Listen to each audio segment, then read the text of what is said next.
Thank you very much, Speaker. My question is to the Minister of Government and Consumer Services.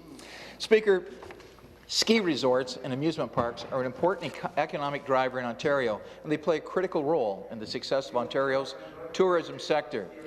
These attractions employ thousands of Ontarians and contribute to Ontario being a truly four-season destination. There are also countless businesses and jobs that rely on the success of these attractions. Throughout the COVID-19 pandemic, ski lift and amusement device operators have been acutely impacted. Just yesterday, Speaker, I met with two ski resort owners via Zoom who shared their hardships that they've experienced due to COVID. Now, ensuring that these businesses and world-class attractions they support have the support they need throughout the pandemic, that is a priority of our government. So, can the Minister of Government and Consumer Services speak to the support being provided to ski lift and amusement device operators? Minister of Government and Consumer Services. Thank you very much, Speaker, and thank you to the member from Chatham-Kent.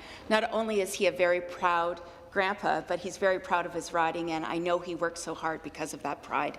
And I'm pleased to answer his question with regards to what our government is doing to provide relief not only for ski hills, but amusement parks across Ontario. And if we're doing this, we're facilitating this through our oversight of the Technical Standards and Safety Authority, as well as the Electrical Safety Authority as well.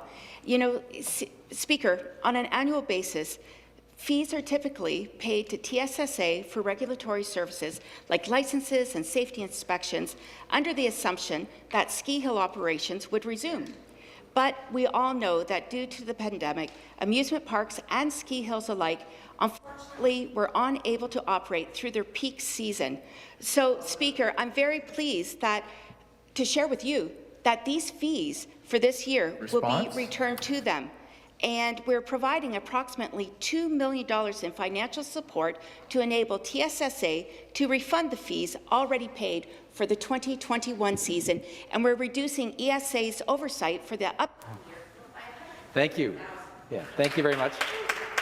Supplementary. Thank you very much, Speaker, and thank you, Minister, for that insightful response. This is very welcome news. Speaker, by providing financial support to the ski and amusement sectors, we are helping to address the financial barriers that many ski lift and amusement device operators are facing. Ensuring that these attractions are around after COVID-19 pandemic is important to enable a healthy tourism sector. The recovery of this important sector will be largely dependent on Ontario's success in combating COVID-19 pandemic. So, therefore, Speaker, can the Minister of Government and Consumer Services explain what further supports may be available to support this very important industry?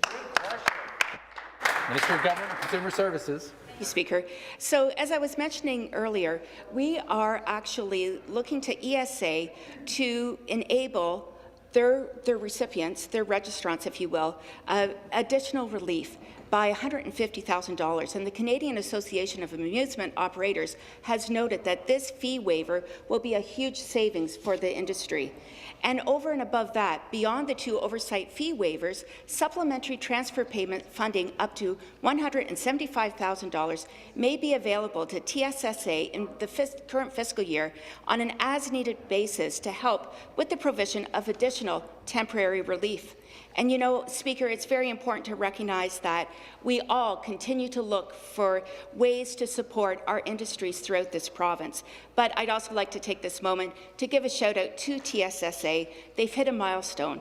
I'd like to congratulate them on the release of its new Customer Relationship Manager IT system. This is another critical step to modernizing as a regulator and moving towards a risk-based approach as technical safety and standards are upheld in Ontario. Thank you very much.